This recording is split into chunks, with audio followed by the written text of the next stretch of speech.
Qué alegría. Voy a pedirles el favor por las diapositivas. ¿Me pueden ayudar con las diapositivas? Entonces es una alegría que nos podamos reunir en el día de hoy y seguir estudiando junto a la poderosa palabra del Señor. ¿Amén?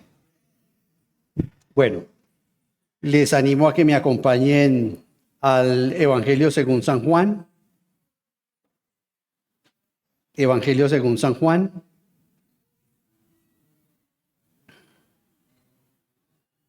Estamos, como la gran mayoría lo sabe, exponiendo desde el capítulo 4. Estamos trabajando. Entonces les animo a que me acompañen al Evangelio según San Juan, capítulo 4, versículos del 22 al 24. ¿Podemos leer, hermanos queridos? Bueno, muy bien. Leamos entonces en la nueva versión internacional, una gran versión. Si usted tiene Reina Valera, súper, le felicito. Es una versión también maravillosa. Tenemos una Biblia ecléctica, no es una Biblia dinámica, es una Biblia ecléctica. A propósito, esta mañana hablando con un querido hermano sobre la diferencia entre una Biblia dinámica, ecléctica y paráfrasis. Entonces, es una Biblia muy buena. Pero la Reina Valera es un monumento a la traducción. Ojalá pueda tener Reina Valera textual, que todavía es mucho mejor. Esa Biblia es muy buena. Dice la poderosa palabra del Señor desde el versículo 22. Ahora ustedes adoran lo que no conocen. Nosotros adoramos lo que conocemos porque la salvación proviene de los judíos. Nuestro querido Padre Celestial, te queremos agradecer por tu infinita misericordia. Gracias por darnos este tiempo tan maravilloso, tan especial, en el cual podemos, amado Padre, exponer tu santa palabra de la manera como tú nos la has permitido tener dentro de nuestra congregación. Te agradecemos, Señor, por el privilegio enorme de estar reunidos acá. Ahora, Señor, te ruego que por el efecto de ella nosotros podamos entender, comprender un poco mejor lo que tú nos quieres enseñar en el día de hoy. Gracias por los recursos tanto tecnológicos como humanos que hacen posible que tu palabra en ese orden de ideas pues penetre profundamente más en nuestras vidas, que por el efecto de ella misma nuestras vidas sean desafiadas, Señor Santísimo, a hacer conforme tu palabra nos enseña. En el nombre de Cristo Jesús te damos las gracias. Amén. Hermanos queridos, les invito a que veamos la nueva adoración, ¿verdad? Entonces estábamos en ese orden de ideas. Voy a recontextualizar para las personas que nos acompañan o que no estuvieron en los mensajes anteriores de esta serie que hemos intitulado La Nueva Adoración. Allí ya estuvimos exponiendo el versículo 19, el versículo 20 y el 21 y vimos la salvación de la samaritana y vimos cómo fue que ella recibe al Señor. El propósito que nos hemos trazado con este mensaje, con esta serie y concretamente con este mensaje es: todos nosotros tendemos y podemos llegar, queridos hermanos, a ser hipócritas. Por eso es necesario, es imprescindible, queridos hermanos, que nosotros entendamos y comprendamos lo que significa la nueva adoración. Porque en el Antiguo Testamento había una manera de adorar al Señor, más que una manera, un lugar y una forma. Pero todas esas cosas son sombras. Lo dijimos, simplemente estoy recontextualizando. Usted puede ver el sermón anterior. Todas esas cosas, el templo es una imagen del cielo. Todas esas cosas eran figuras. El bautismo en agua es una figura del bautismo del Espíritu Santo. Todas esas cosas eran figuras, dice la carta a los hebreos, sombras de las cosas verdaderas. La adoración en el templo era una sombra también de la adoración verdadera. Eso fue lo que nosotros estuvimos aprendiendo allí. Entonces, como hay tanta susceptibilidad en nosotros de llegar a adorar, de llegar el domingo, alzar nuestras manos, eso está muy bien. De cantar, eso está mejor. De arrodillarnos, súper. Pero eso no es lo fundamental, eso es lo que estamos aprendiendo. Estamos viendo lo que el Señor Jesucristo enseña realmente de la adoración. ¿Qué es adorarlo a Él? ¿Qué es adorar al Padre Celestial a través del Señor Jesucristo? ¿Qué hacemos en el tiempo de la cena? ¿Qué estamos haciendo acá y qué acabamos de hacer en el tiempo de la cena del Señor? En el tiempo de la cena del Señor estamos adorando al Señor Jesucristo. Ahora también estamos adorando a Dios con su palabra. La que sigue, por favor. Entonces, vimos la introducción, ya les dije el propósito del sermón, la introducción a la serie. Estamos ahí rápidamente un contexto. Estamos viendo la conversación que el Señor Jesús tuvo con la samaritana. Ya dije que esta conversación fue muy larga, muy larga. No fue eso que aparece ahí, eso es el bosquejo que Juan esboza. Por eso es que a veces parece que hubiera como una digresión. Digresión quiere decir como que se partiera el hilo conductor del relato. Porque Juan no entra a chismear, perdóneme, ni el Señor Jesucristo a contarle a los discípulos la consejería que tuvo con ella. No. Ni les contó eso. Y les probamos bíblicamente que ella le va a decir, me dijo todo lo que yo he hecho, no me dijo solamente, me dijo que estuve con 5 hombres, no, le ha contado absolutamente todo, la ha impactado a ella. Entonces dentro de ese contexto vimos nosotros la necesidad de entender, lo mismo pasa ahora a propósito, lo mismo pasa en Hechos 17, el sermón que da Pablo allí en Hechos 17, es el bosquejo que coloca Lucas de lo que Pablo enseñó en la colina de Marte a los filósofos estoicos y a los filósofos epicúreos, porque ellos lo llevaron fue para eso, para un sermón de 10 versículos, a ver,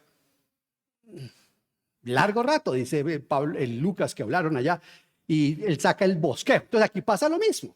Esto es un bosquejo de lo que quiere hacer Juan. ¿Qué es lo que quiere hacer Juan? Juan, en todos los relatos que usted vea del libro de Juan, todos los relatos tienen un propósito para Juan. Todos van a terminar en la fe, en que la persona acepta a Jesucristo como su Señor y su Salvador. Se llama teología bíblica. Usted tiene que entender el propósito de Juan. El libro nos enseña cabalmente. Juan no tenía la carta a los romanos.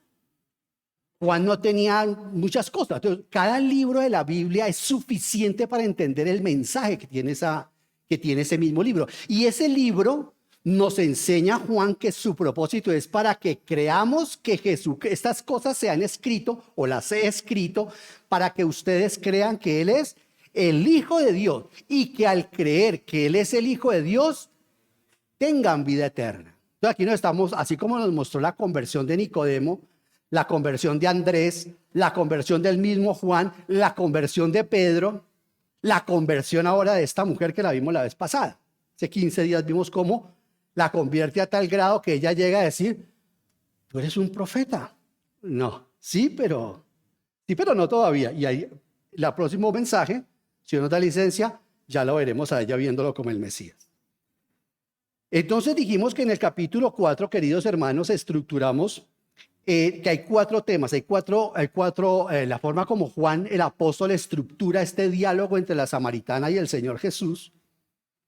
Él lo hace, él bosqueja así la cosa, con 4 temas. El tema del agua, lo dijimos rápidamente, va del 7 al 15. Esa serie la llamamos Señor, dame de esa agua, ¿cierto?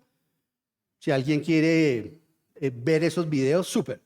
El segundo tema que tocan ellos es acerca de su marido. Vuelvo y repito, ella les va a decir a los samaritanos, él me dijo todo lo que yo he hecho.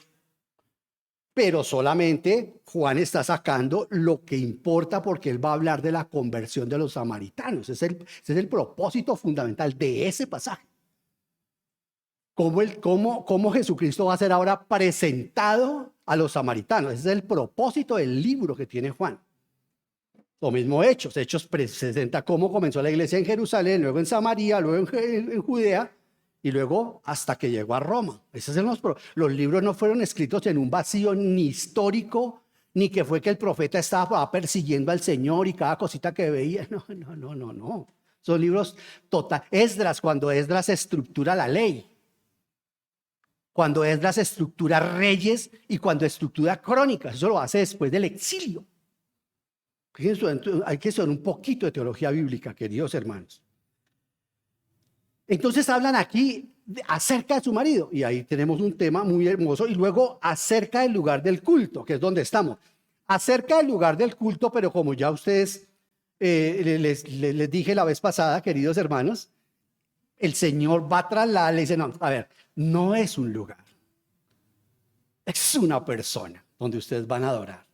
Por eso lo delicado de lo que hacemos en el tiempo del culto, porque estamos adorando en Él, en Jesús.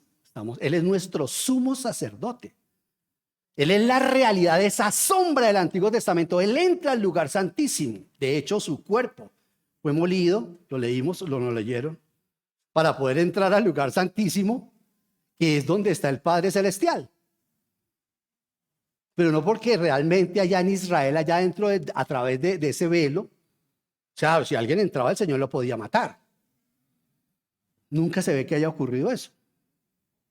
He escuchado historias de que amarraban a los sumos sacerdotes acá para amarrarlos y traerlos. Yo nunca he visto eso en la Biblia. Pero bueno, gente que dice eso. Seguramente era así. Seguramente era así. Pero lo que nos quiere enseñar la pedagogía es que a donde Dios, a donde el Padre, a donde Dios habita, no se puede entrar. Y que la única manera posible es si Dios toma la iniciativa de revelarse al hombre, porque el hombre no puede conocer a Dios. Es imposible conocer a Dios. De allí la teología de Martín Lutero, que se llamó la teología de la cruz, frente a la teología de la gloria. No podemos conocer a Dios, sino a través de Jesucristo. Y se necesita y se necesitó que Dios tomara la iniciativa de revelarse al hombre, llama teología cristiana. Ahí lo vamos dejando dentro del contexto, queridos hermanos, en estos 10 minuticos, porque eso es importante ir educando también en esa área, porque a muchos de ustedes no los tengo en fundamentos. Pues eso es lo que enseñamos en fundamentos. Entonces, van a hablar acerca del culto, y él va a transformar el lugar del culto en la realidad del culto, que es darle culto a Dios, un culto racional, maduro, es a través de él, porque yo que le oigo al Señor, al Padre Celestial, piensa un segundo, seamos un poquitico lógicos. Yo que le digo a un Dios que no se parece a mí en nada. Y para que yo medio entienda dónde está él, la Biblia me habla de una figura de 4 seres vivientes. Es una figura. Algún día también Juan lo enseña. Para decirnos que ni siquiera nuestros pensamientos pueden entrar a la presencia de Él. Es posible. Señor, ayúdame. En Isaías nos dice que cuando Él hacía su manifestación, los serafines se tapaban la cara. Eso son figuras para que el hombre entienda que es imposible acercarnos a Dios. Él no es el man que está arriba. Él no es el que yo aquí lo cojo en el tiempo de la cena del Señor y empiezo a dar cátedra con la Biblia. No, perdón, no.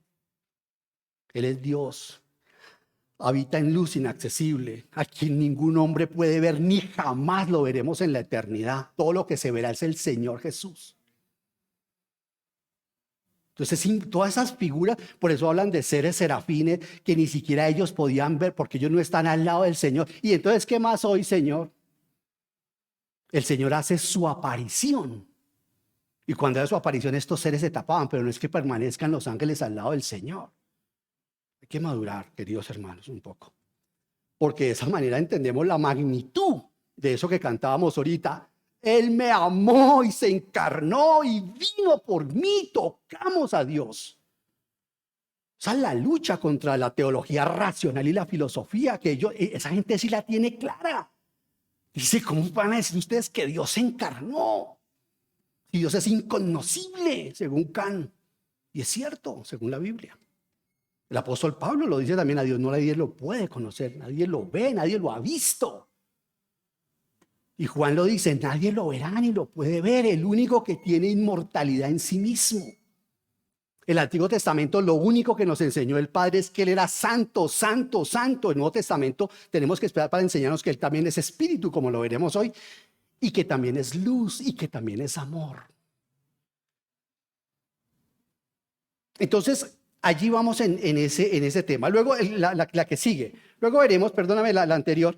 Entonces es acerca del culto y luego sobre el Mesías. Son los 4 diálogos que tendrá, que según Juan el apóstol, Allá cuando pensó, según yo, en Éfeso, cuando este hombre allá empezó a escribir eso, año más o menos 90, 95, tratando, él ya había visto los 13 evangelios sinópticos, tratar de sacar un evangelio no como el de ellos, sino un evangelio diferente, porque ya había sido destruido el templo. Lo que quiere comunicar allí Juan es porque ya está escrita la carta a los hebreos, los estaban echando a estos judíos del templo. Ya Israel ha sido destruido y eso es lo que se ve dentro de ese contexto del Evangelio de Juan. ¿Qué pasó con todo lo que ha ocurrido? Entonces, teología bíblica, antes de teología. Y hay muchos hermanos que chévere que estudian teología sistemática, pero primero hay que estudiar teología bíblica. O si no, la sistemática fácilmente lo pierde. Caes en un sistema facilito. Reformado, calvinista, arminiano, católico, contemporáneo, cualquier sistema fácilmente uno cae, porque uno tiene teología bíblica. Entonces, al que a uno le parezca chévere, reformado, súper. Y que es bueno, no es que no, pero es un sistema. Eso no es teología bíblica, eso es teología sistemática, filosófica, escolasticismo. Y chévere, pero no es Biblia. Entonces, tenemos ahí acerca del culto. La que sigue, por favor, ahora sí. Acerca del culto. La tercera conversación del Señor Jesús, entonces, con la samaritana es acerca del culto. Y ya expliqué por qué ella aprovecha esos 5 minutos. Si es un profeta, imagínese que usted tenga un problema con la pensión, ¿no? Que usted esté toda la vida, que usted tenga un problema con la pensión. ¿Será que me pensionaré? ¿Será que no? Y alguien le dice, ¿usted por qué no vaya a hablar con un abogado jurídico del Seguro Social? Pero, ¿cómo? Y saque citica, y que saque usted una cita, a ver cuándo le dan una cita allá en el departamento jurídico. ¿Cierto? Y usted en un buen día, va a poner algo muy pequeño, una ilustración muy pequeñita. Chistopedagogía es que enseña uno de los doctores allá del instituto. Yo más bien tengo es como ilustra pedagogía. Trato de ilustrar de lo más pequeñito. Kinderpedagogía sería lo mío. Y suponiendo que usted llega al aeropuerto y justo su avión se va. Dice usted, ¡ay, se me fue el avión! Y una persona que está sentada le dice, no se preocupe, hay tormenta en Panamá. Todos los vuelos están cancelados. ¿Ah, sí? Sí, hay tormenta en Panamá, así que... Y usted como que descansa y se queda mirando al tipo, y bueno, el tipo, y él rompe la charla y comienza a hablar con usted. Y después de un buen rato le dice, ¿por qué tantos afanes si nos vamos a pensionar? De pronto usted dirá, pensionarme, ni siquiera he podido nunca saber cómo están los temas de mi pensión. Voy a saber yo si me voy a pensionar o no me pensiono. Y empieza ese tipo a hablarte con tanta propiedad que le dice, no, pero usted tiene que ir a tal lugar, a hacer esto, a hacer lo otro, tra. Y cuando usted ve que el tipo como que tiene conocimiento de la cosa, usted le dice, oye, yo he sacado una cita con el departamento jurídico del Seguro Social. Espero que algún día me pudieran dar esa cita. Y él le diga, yo soy el presidente del Seguro Social. Wow, gloria a Dios, lo entendió. ¿Cómo será con Dios? Eso le pasó a ella. Yo sé que va a venir el Mesías y nos va a explicar todo. Ahí fue lo que estuvimos también viendo. La que sigue, por favor. La nueva adoración, dijimos que es atribuirle un valor supremo a Dios, quien es el único digno de ello cuando adoramos. ¿Qué es el único digno? Cuando adoramos, eso es lo que hacemos. Voy a volverlo a repetir. Es atribuirle un valor supremo, ustedes lo están viendo allí. La nueva adoración es atribuirle un valor supremo a Dios, quien es el único digno de ello. Cuando adoramos, ¿eso es lo que qué? Eso es lo que hacemos, queridos hermanos, la que sigue. Entonces, visto de esa manera, dijimos que muchos comentaristas piensan que a raíz de la revelación del versículo 18, lo dijimos, ¿cierto? Pareciera que ella cambió el diálogo del Señor porque le pareció muy íntimo lo que él le estaba diciendo. Vimos que nada que ver, por el contrario, es un puente precioso. No es que ella cambie la conversación, no es que ella diga, uy, este tipo me descubrió en la vida que yo vivo, ¿cierto? Sino por el contrario, vimos ahora 15 días, 20 días, vimos que por el contrario, es algo que está íntimamente relacionado con los secretos que él le está revelando.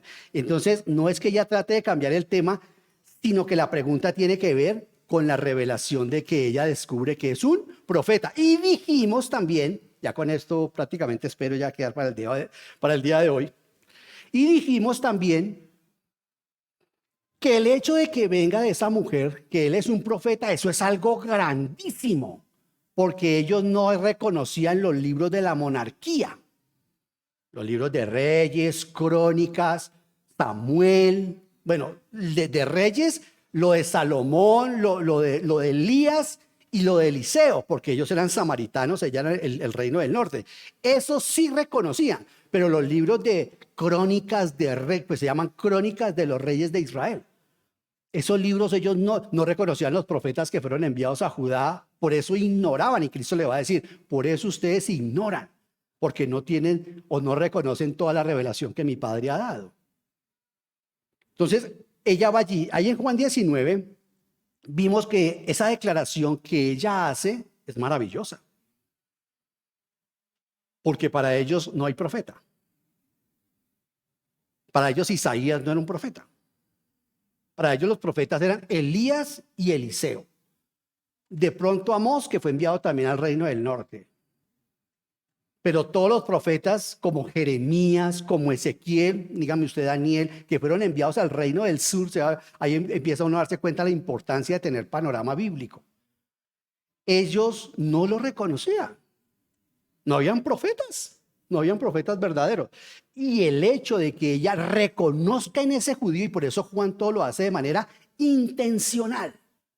Como tú siendo judío, ella lo ve como un judío. El corte de la barba era como el de un judío, el corte de la barba de él no era como el de un asirio, porque los judíos tenían un corte según la ley que tenían que hacérselo. Ellos no se podían cortar, por ejemplo, la punta de la barba, una cantidad de cosas, pero eso tiene una significación espiritual. Ella lo reconoce como judío, ¿verdad? Después lo reconoce ahora como profeta y después lo va a ver como su Salvador, como el Mesías esperado. Entonces los samaritanos no creían ni reconocían ningún profeta después de Moisés. Elías, y tú me dices, pero acabas de decir que Elías y Eliseo, sí, pero me estoy refiriendo a escritores, profetas escritores, y Elías y Eliseo son profetas que no escribieron. De ellos escribieron. ¿Quién es el autor del primer libro de Reyes? De acuerdo con el que crea usted que es el escritor del libro de Reyes, él escribió sobre Elías y Eliseo. Pero no, los relatos que están allí no los escribió Elías ni Eliseo, que fueron los dos profetas más grandes. Otro profeta grande, Jonás. Pero usted se dará cuenta que la profecía de Jonás no es como la profecía de los profetas del sur. La profecía de Jonás es totalmente diferente. Una profecía totalmente distinta. ¿Por qué? Porque lo que quiere aquí Cristo, me voy a meter un poquitico y ya lo saco, me meto y vuelvo y lo saco. Lo que quiere Cristo mostrarle aquí a esa mujer, lo que quiere Juan mostrar a través de ella es que ellos son la nación adúltera, que han tenido dioses, ellos han tenido maridos. Aquí no se trata de chismear. Y Juan el apóstol va a decir, yo soy tu esposo Israel, o sea, yo te llevaré al desierto. Se va a cumplir esa profecía. Yo te traeré, yo te enlazaré con lazos de amor y te traeré otra vez a mí y me casaré contigo otra vez, Israel. Eso no ha pasado aún.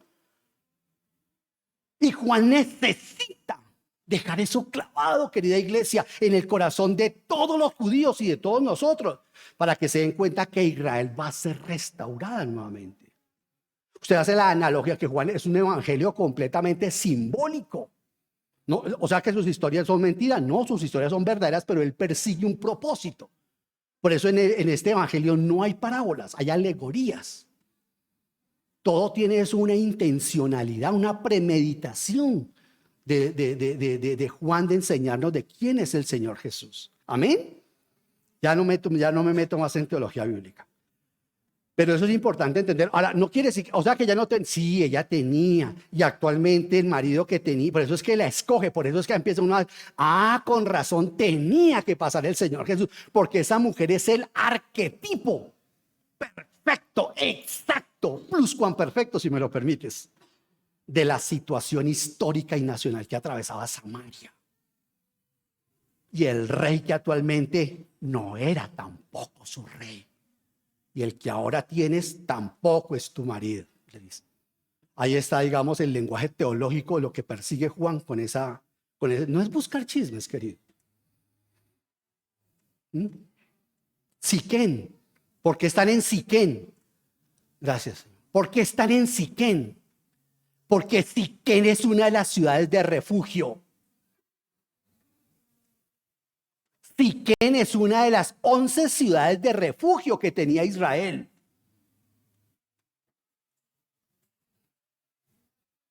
O sea, de las ciudades donde si una persona mataba involuntariamente a otra, iban a ese lugar ¿para qué? Para refugiarse mientras era juzgado. El Señor le da la oportunidad a Israel de ir a una ciudad porque ellos mataron al Señor Jesús. Y Pablo va a decir, ellos no quieren reconocer que lo mataron involuntariamente. Por eso son las acusaciones de Pablo en Hechos. No quieren reconocer esto, entonces ahí sí se hacen culpables de la muerte del Señor Jesús y vino su castigo en el 70. Por eso fue en Siquén, porque era una ciudad de refugio del Antiguo Testamento. Tiene una connotación profunda, queridos hermanos, pero lo hago porque me lo han preguntado varias veces. Qué conversación tan pequeña pero tan contundente. No. Entonces los samaritanos, queridos hermanos, no reconocían los libros históricos y menos los libros proféticos de los judíos. ¿Está muy pesado lo que estoy enseñando? ¿No? ¿Seguro? ¿Van a venir a fundamentos? Bueno. Entonces en el 20 vimos la tercera conversación ahí. Y esto entonces nos llevó a la pregunta, ¿qué es la adoración? Y la adoración es atribuirle un valor supremo, la que sigue, la que sigue, la diapositiva que sigue. Saquen los patinales. Eso sí. Bueno, entonces es atribuirle un valor supremo a Dios. Dijimos que esa es la adoración. Quien es el único, acabamos de leerlo, ¿cierto? Digno de ello. Cuando adoramos, eso es lo que hacemos. Y entonces el propósito de la iglesia, ¿cuál es? El propósito de la iglesia, uno de los propósitos de la iglesia es cultivar a adoradores. La que sigue, la diapositiva que sigue. Ahí está, ahí está. La iglesia es un lugar para aprender de nuestro Dios. A eso es que venimos, a la iglesia. Para que nuestra adoración y nuestra comprensión de Él lleguen a ser más profundas y significativas porque estamos siendo preparados para el cielo. Primero, un pasito antes del cielo que es el milenio. Bueno, hablamos del cielo, pero vamos a vivir realmente es en la tierra, nueva tierra y nuevo cielo, ¿no? Todos nos morimos para el cielo. Hay que estudiar escatología, se llama escatología, los eventos del porvenir. La gente está en el cielo. Hay que saber a qué se refiere la gente cuando dice eso, el tercer cielo, el paraíso, hay que tener claridad con relación a esas cositas, queridos hermanos. Ahora, no quiere decir que estemos aquí para decir que nos morimos y nos vamos para el cielo, no, vamos a estar en la nueva tierra, que son nuevos cielos y nueva tierra. Por eso usted allá ve árboles, ve agua, ve mar, ve todo recreado. Por eso vamos a tener cuerpos glorificados para disfrutar de ese oxígeno. El Señor va a estar allí con nosotros. Claro. Ese es el milenio, Ovidio. No, en el milenio todavía va a estar en esta tierra un poco regenerada por los efectos de la tribulación, pero no totalmente regenerada. En la nueva sí.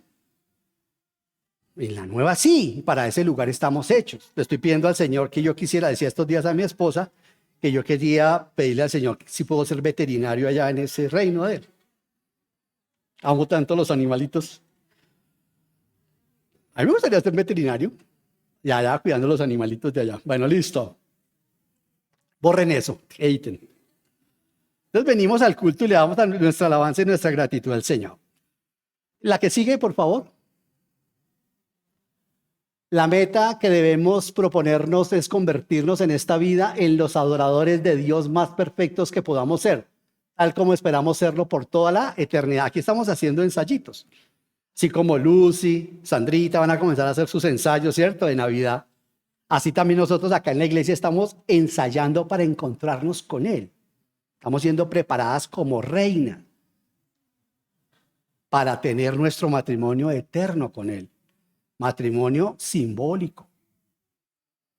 Claro, lo que trata de hacer con esto las Sagradas Escrituras y los apóstoles es mostrar la relación tan íntima que vamos a tener en la eternidad con el Señor. No me vaya a llevar la analogía tan lejos.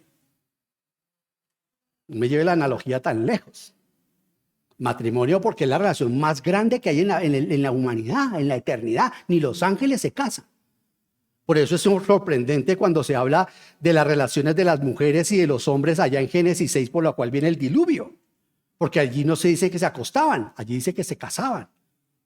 Y el matrimonio en la Biblia tiene una connotación muy profunda, muy bonita, muy profunda concretamente de nuestra relación con Él, de que Él nunca se va a separar de nosotros. Mira lo que escribe Roland Allen. Dice en su libro Adoración, redescubriendo la joya perdida. Dice él, ¿qué es entonces la adoración? Dice, ¿cuál es la esencia de la adoración? Y él dice, la celebración de Dios.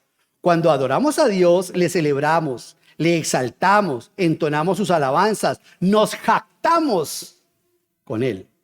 La adoración no es el parloteo casual que en ocasiones ahoga el preludio de los instrumentos.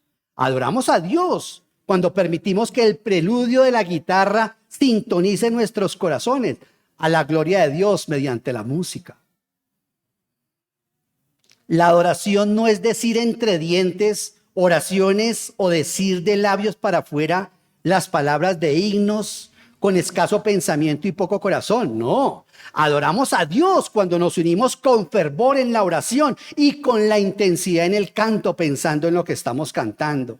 La adoración no son palabras de engrandecimiento propio, ni son clichés aburridos cuando nos piden que alguno de nosotros demos un testimonio. Sigue diciendo Roland, adoramos a Dios cuando todas las partes del culto encajan en unas con otras y trabajan hacia un fin común. La adoración no son ofrendas a regañadientes o servicio obligatorio en la iglesia el día domingo. Adoramos a Dios cuando le damos con alegría y cuando le servimos con integridad. La adoración no es música al azar, tocada pobremente, ni siquiera gran música hecha solo como una función. No, adoramos a Dios cuando disfrutamos y participamos en la música para su gloria. La adoración no es aguantar distraído el sermón. Adoramos a Dios cuando oímos su palabra con alegría y buscamos que ella nos conforme más y más a la imagen de nuestro Salvador. La adoración no son movimientos apurados en el tiempo de la cena del Señor. Adoramos a Dios verdaderamente cuando tenemos comunión con Él, con agradecimiento, en el acto ceremonial que habla con tanta centralidad de nuestra fe, de nuestra salvación en Cristo que murió por nosotros, que resucitó a nuestro favor y que volverá para nuestro bien. Y termina diciendo el hermano Roland, así como un regalo bien pensado es una celebración de un cumpleaños, así como una velada especial es una celebración de un aniversario, como un elogio cálido es una celebración de una vida y como un abrazo sexual es una celebración de un matrimonio. Así es un servicio de adoración y una celebración a Dios. Qué hermosura, qué belleza, qué cosa tan linda. Cuando nosotros tenemos pensamientos sucios sobre el sexo, tenemos nosotros que ir a consejería y tratar ese tema. Porque como dicen los sexólogos, solamente en mentes sucias hay pensamientos sucios sobre el sexo. El sexo es lo que yo hago con un órgano. La sexualidad es lo que hago con una persona. Y todos necesitamos mucha restauración. De allí la necesidad de tener también una enseñanza o un tiempo de planificación antes de casarme. Lo importante ahora en el Nuevo Testamento es el Señor Jesucristo. Desde entonces, versículo 22 dice, ahora ustedes adoran lo que no conocen. El Señor Jesucristo dice que ellos adoraban a un Dios no conocido. ¿No les ha pasado a ustedes eso también? Cuando dijimos anteriormente que los samaritanos rechazaban los libros poéticos y proféticos, eso demuestra la inferioridad de la adoración samaritana, porque no estaba hecha de forma correcta, sino que era un desconocimiento sobre el Dios verdadero. Imagínense que nosotros adoremos a Dios, pero no sabemos a quién estamos adorando.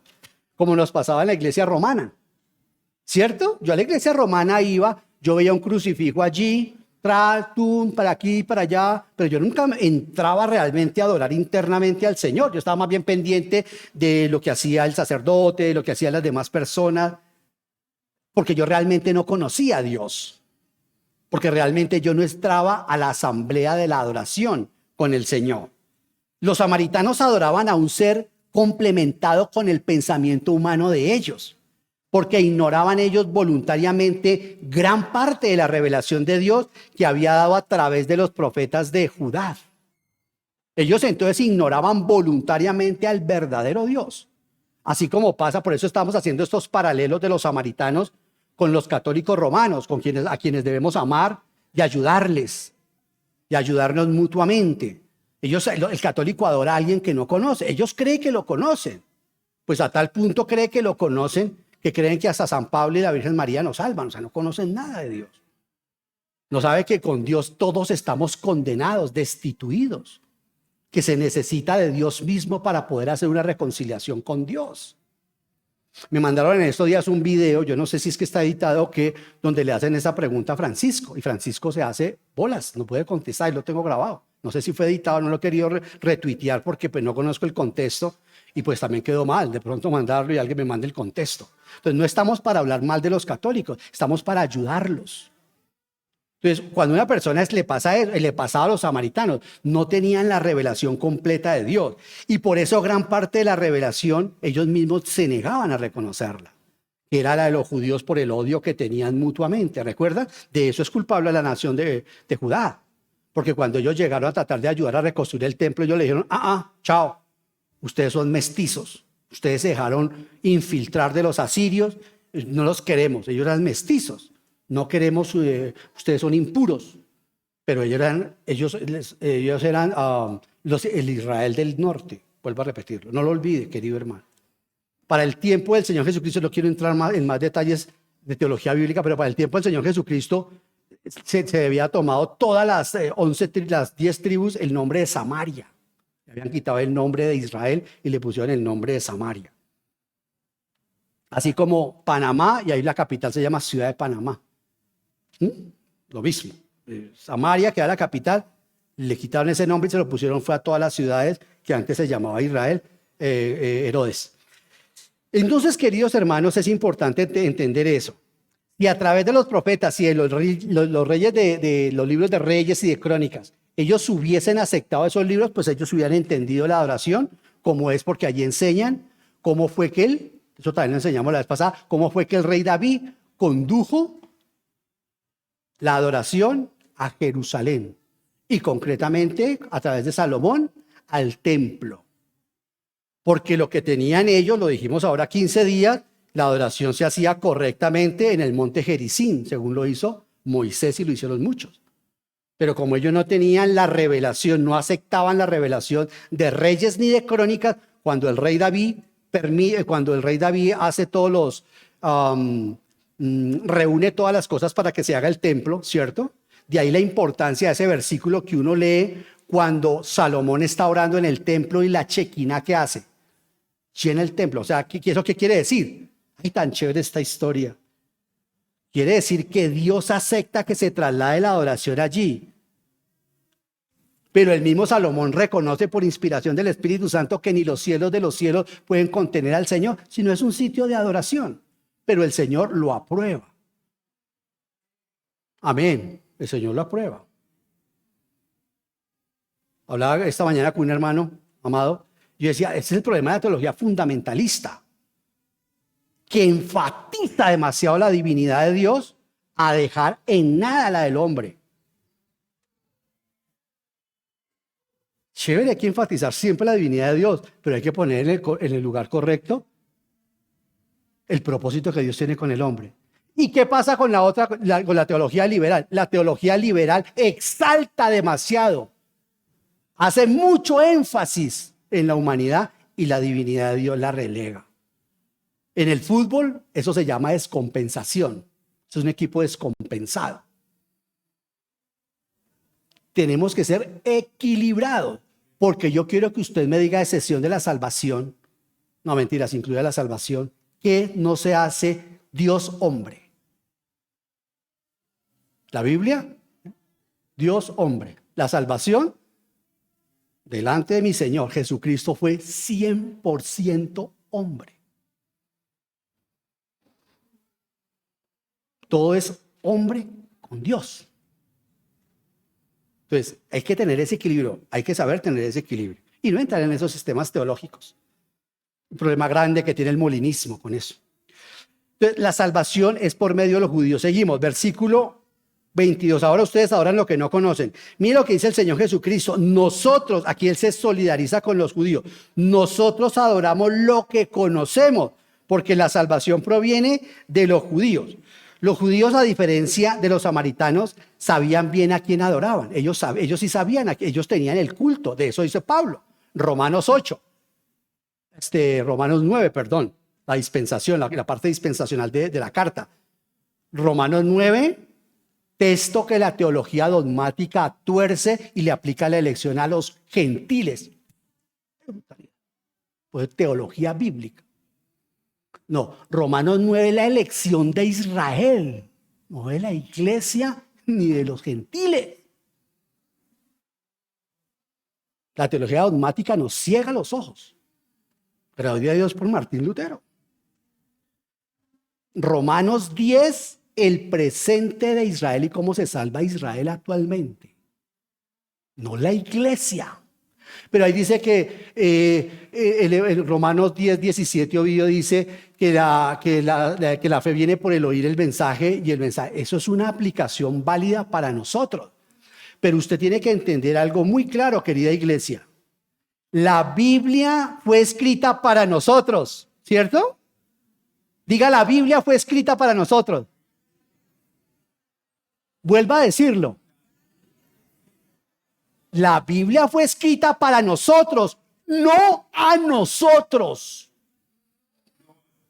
No a nosotros. Fue escrita a Timoteo, a Tito, a la iglesia de Roma, a los corintios. Toda ella es para nosotros, pero no fue escrita a nosotros. Teología, no sé por qué estoy enseñando tanta teología bíblica, pero bueno, gloria a Dios. Si ve lo importante, son las bases de la fe, queridos hermanos. Yo tengo que entender cuáles problemas habían en Roma. El capítulo 9, que la iglesia reformada, la teología reformada ha cogido el capítulo 9 y ha cogido la doble predestinación por el amor al Señor. Si simplemente un estudio exegético muestra que se está refiriendo a la nación de Israel. Ellos son los elegidos. La nación cabalmente. Por eso utiliza una Biblia dinámica. Porque una Biblia que es de equivalencia completa no te va a traducir, no te va a complementar lo que está diciendo ahí Pablo. En 10, que el evangelio viene, ¿cierto? Que la fe viene por escuchar, ¿cierto? La palabra de Dios. Pero ¿a quién fue escrito eso? A los judíos. Porque Pablo en Romanos 10 está rogándole a los hermanos en Roma, a la iglesia, que por favor vayan y le prediquen a los judíos, porque ¿cómo entenderán? ¿Cómo serán salvos si no hay quien vaya y les predique a los judíos y les diga, el pueblo de Israel? Está la parte que Pablo le escribe a los hermanos de la iglesia de Roma que eran judíos y que habían aceptado el cristianismo. Y el 11 los consuela. ¿Cuál es el futuro de la nación de Israel?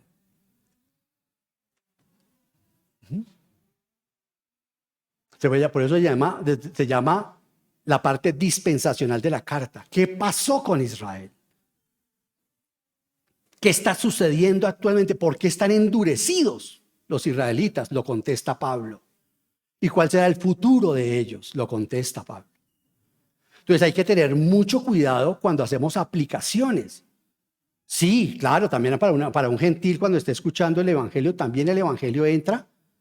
La fe entra por estar escuchando el mensaje de salvación. ¿Por qué los judíos? Démonos cuenta lo que ocurre. Pablo dice en Romanos 9, porque de ellos son los profetas, de ellos son la ley, de ellos son las promesas. De ellos, dice el apóstol Pablo, vino el Señor Jesucristo. Aquí ese es el contexto de este pasaje también. Cuando el Señor le dice, ese es un espíritu canino. No se asusten. Ahora, usted esté concentrado. Entonces, eso hay que mostrar realmente lo que significa ser judío. Y el Señor aquí, por primera y única vez, amén, primera y única vez donde el Señor se solidariza con los judíos, donde dice que la salvación viene, que ellos tienen el culto en el lugar correcto. Pero le está diciendo a la mujer, pero viene la hora, está llegando la hora, dentro de 3 años me van a crucificar, donde ya esto va a ser obsoleto. Sigámoslo viéndolo. Entonces la adoración de ellos era de doble conocimiento de los judíos. ¿Por qué? Porque por un lado los judíos conocían al Dios verdadero, que está revelado en la palabra, y por otro lado conocían también, por la misma palabra, el modo de adorarle según la voluntad de Dios. Voy a volverlo a repetir. Los judíos conocían de 2 maneras cómo se hacía el culto correcto. ¿Me están siguiendo, querida iglesia? Porque el Señor les había dicho cómo. Por eso es que en la iglesia no se puede orar como a mí me parece. A mí me parece que deberíamos... Perdón, es que el Señor ha dicho cómo. Qué pena, es que nomás hay un pequeño detalle que Él ha dicho cómo. ¿Y cómo? En el Señor Jesús. Por eso el tiempo de la cena del Señor para el Señor Jesús. De modo que en ese sentido el Señor Jesús le da la razón a los judíos. Y también, ¿cierto? Que la salvación viene, ya cansados, ¿cuánto va? Y por otro lado, el sentido también de que la salvación viene de los judíos o por medio de los judíos, porque Dios por medio del Señor Jesucristo, quien es descendiente de Abraham, ¿cierto? Y por consiguiente perteneciente al pueblo judío por ascendencia, pues la salvación vino por medio de ellos. Pero cumplido, parece como dijo un hermano ahorita, pero cumplido el contrato, listo. No es que Israel haya sido echado a un lado, eso lo contesta Pablo claramente. Él se llama el misterio del endurecimiento de Israel. Romanos 11, ahí está. Pablo contesta, pregunta y responde el misterio del endurecimiento de la nación de Israel. Él lo contesta ahí. Por eso desde entonces se acaba el templo. Por eso se acaba la adoración. Por eso se acaban los sacrificios. ¿A usted no le parece eso mucho chiripazo? Como le decía yo a mi profesor en la universidad, que me decía que el cristianismo es una entelequía muy bonita, pero inconexa. Yo le decía, ¿y cómo se pusieron todos los judíos de acuerdo para acabar con el templo?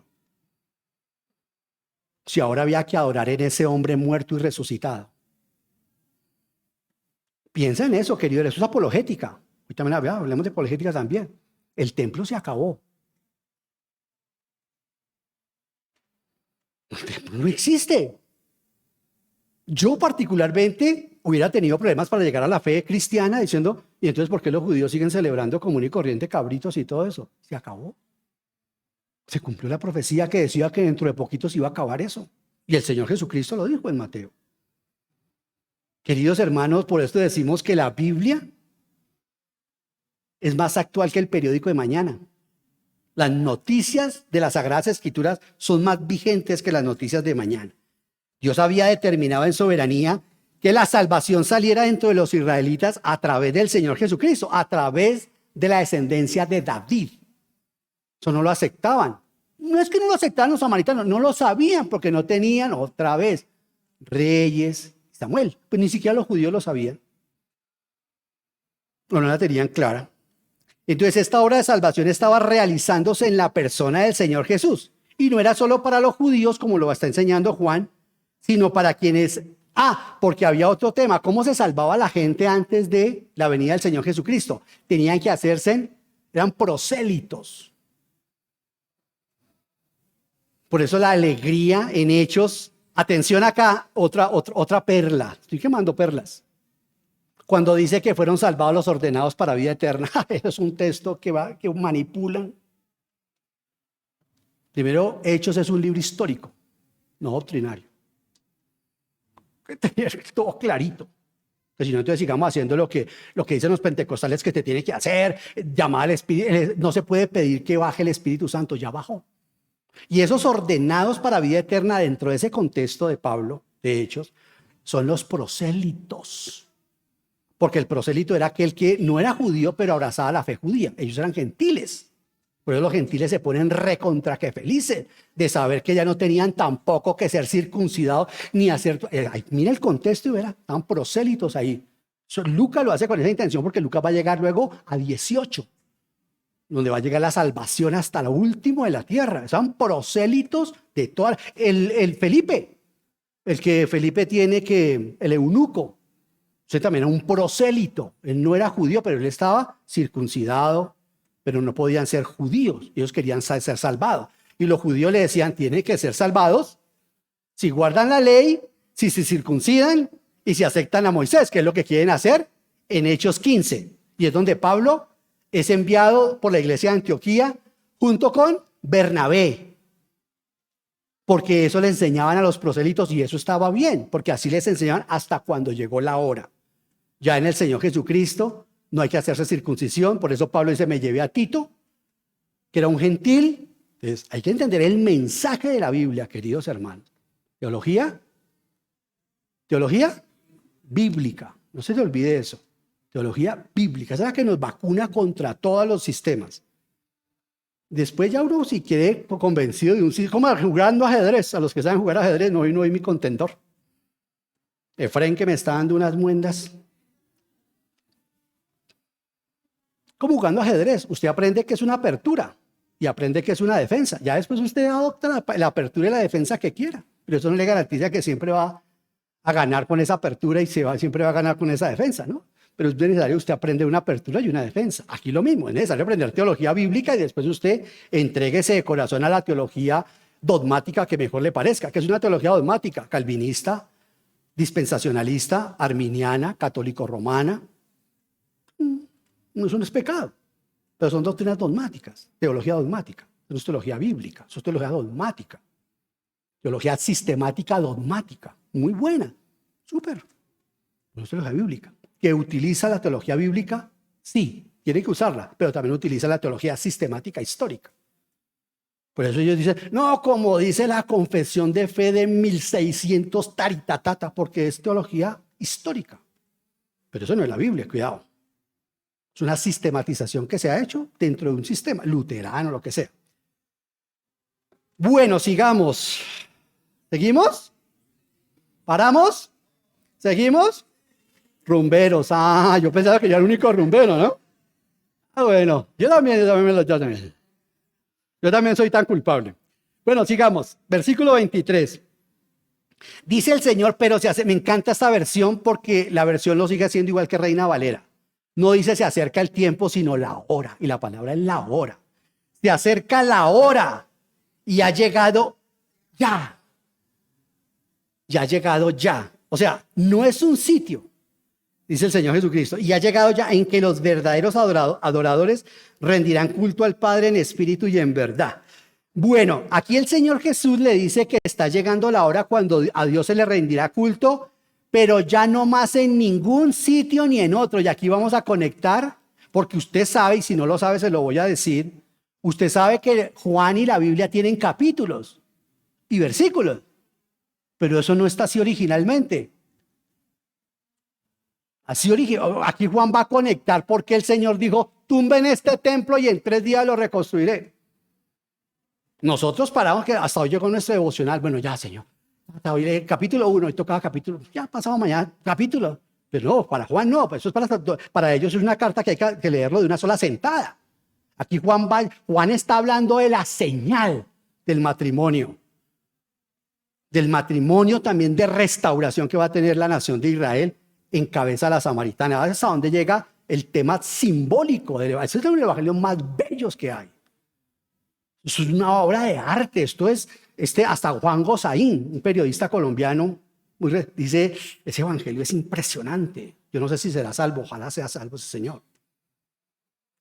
Es impresionante lo que se dice allí. Es una precisión única.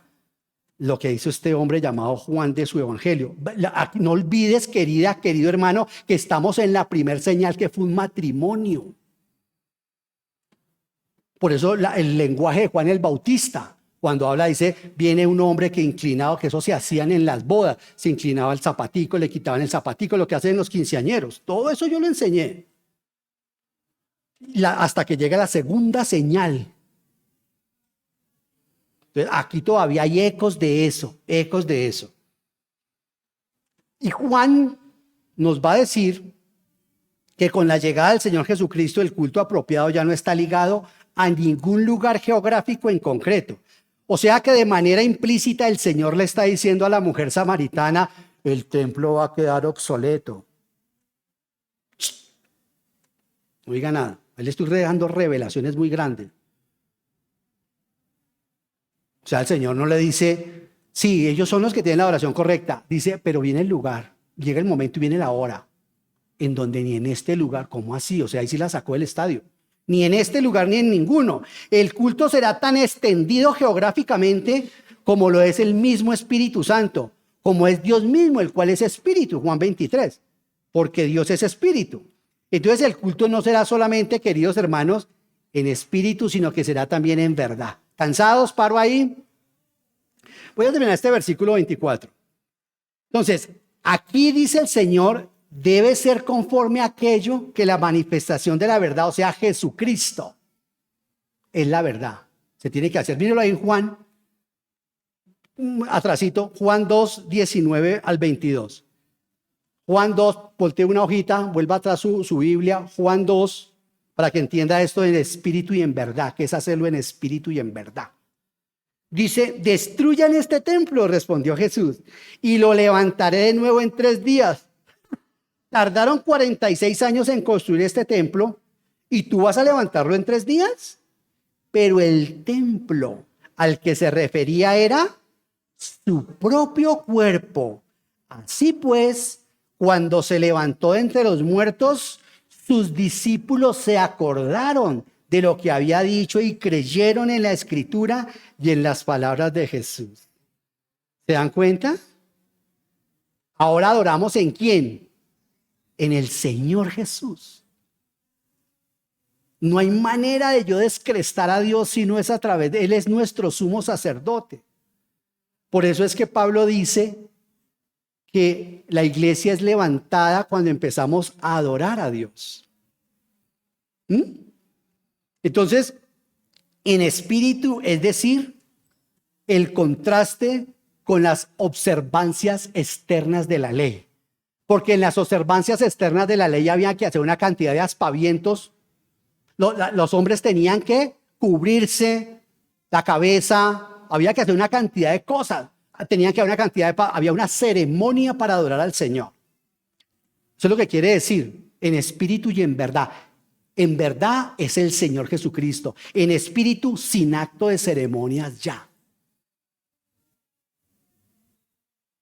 Se tenía que adorar de una manera, de formas en el Antiguo Testamento. ¿Se dan cuenta?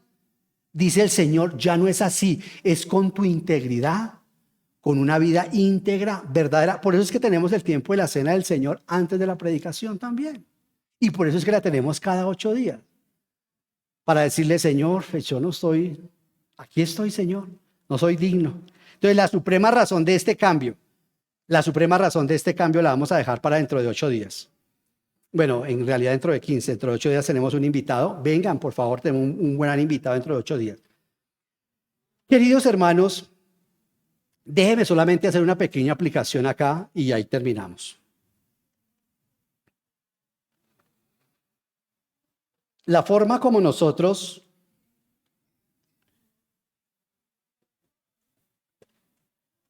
adoremos al Señor no tiene trascendencia. La forma es lo de menos. Es la actitud.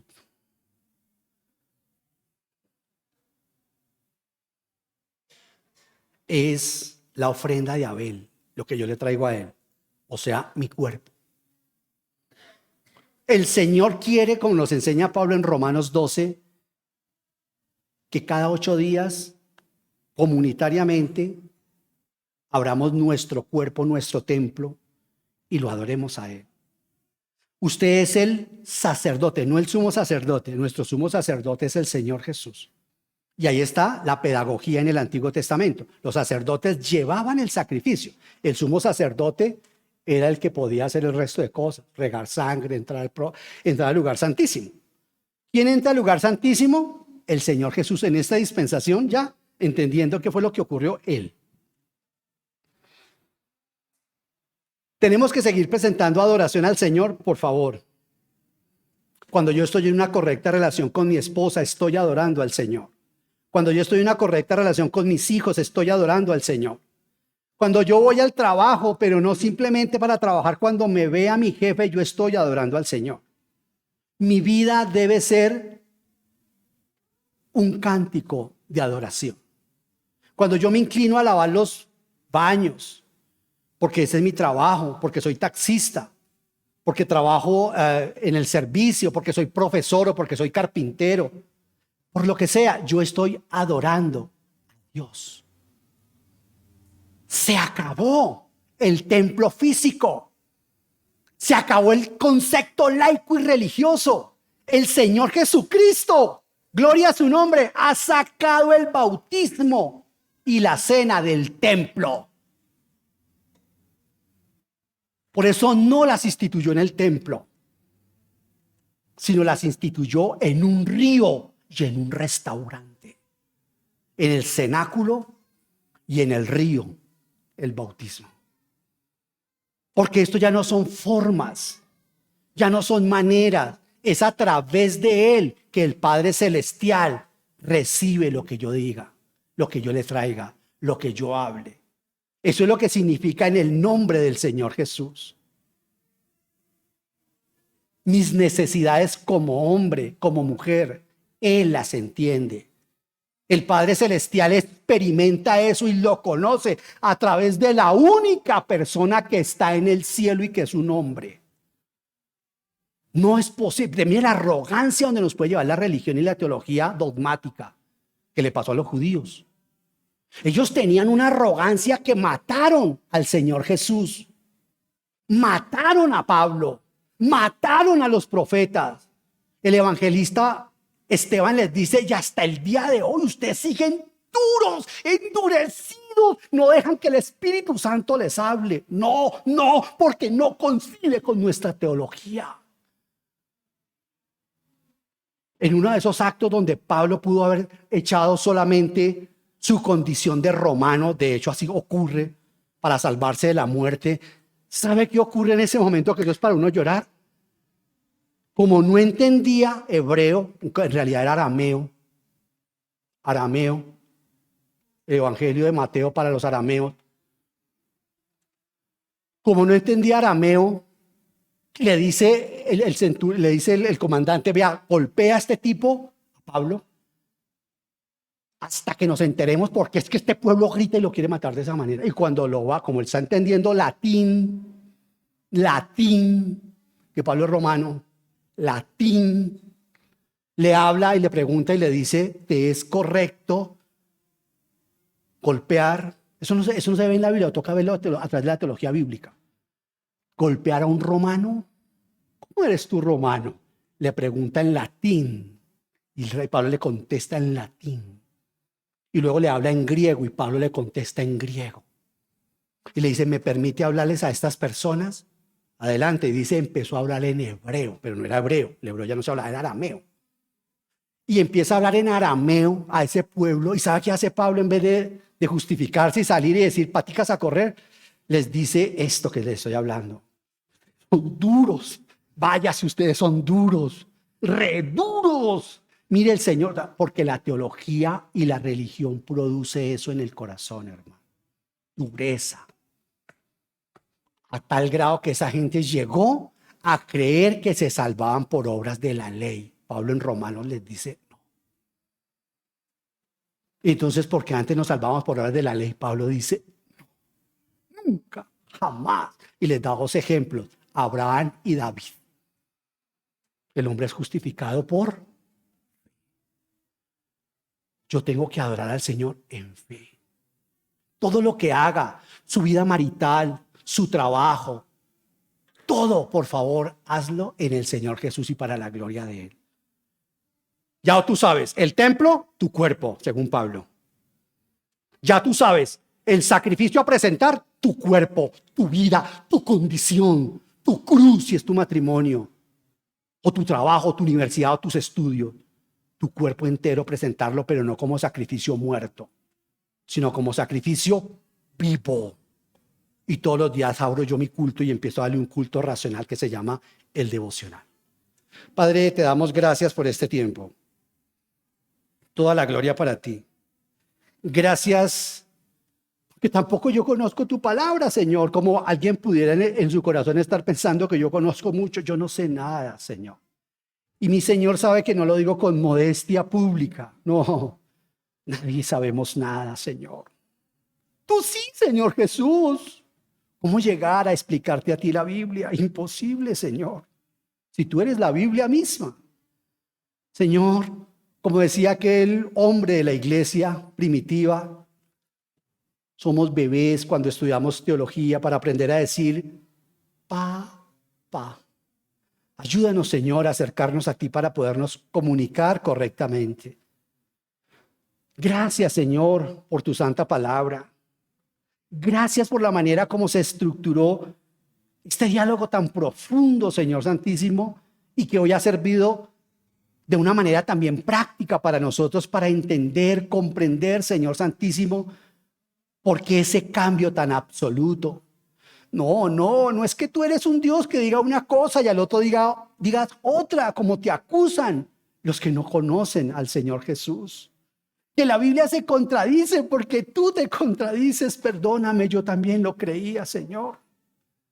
Gracias porque nos enseñas y nos muestras estos puentes tan rotundos, esta transformación, esta nueva dispensación en la que nos encontramos, que es a través del Señor Jesucristo lo que tú haces, lo que tú recibes.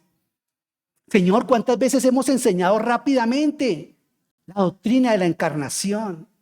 Pero pocas veces nos detenemos a entender la magnitud cósmica que eso significó. Que tú, Señor, hayas venido a visitar esta mota de planeta. Que hayas venido a visitar, ahora que la astronomía nos ha mostrado y que creíamos que el planeta Tierra era el centro del universo. Este planeta, Señor Santísimo, ni aparece cuando se le hace una fotografía a la Vía Láctea, Señor. Oh Dios, cómo nos muestra tu gracia y tu misericordia también a través de los elementos físicos que nos permites y que le permites al hombre ver. ¡Qué gracia la tuya!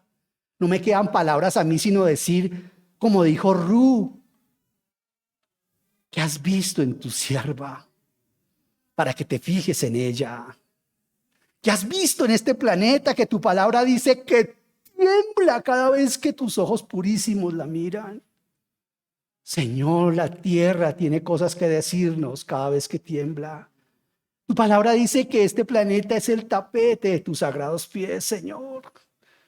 Gracias porque en un acto de arrogancia podemos llegar a pensar que tenemos una hermosa alabanza o una hermosa forma de adorar. Señor, gracias por esas cosas maravillosas y preciosas. Gracias si nos has dado esos dones preciosos de la voz. Gracias porque también quieres de esa manera adornar la cosa. Lo que tú nos enseñas es que todo lo recibes a través de ese inmaculado y precioso corazón llamado Jesús, a quien nos acogemos, a quien buscamos, a quien desesperadamente decimos, Señor Jesús, sálvanos. Gracias por recibir nuestro culto, por recibir, Señor, nuestras palabras, por perdonarnos, por dispensarnos una vez más tu misericordia y tu gracia. Ayúdanos a tener un respeto profundo por tu palabra, porque es lo que tú nos has dejado para podernos relacionar correctamente contigo. Bendice a cada uno de los miembros de esta iglesia, Señor. Que no sientan pena de dejar sus manos abajo o arriba, Señor, porque a veces nosotros también somos muy orientados en hacer cosas. Que haya la libertad de corazón, Señor, que haya la pureza de conducta y que haya la integridad en el día a día de nuestras almas. En Cristo Jesús, amén.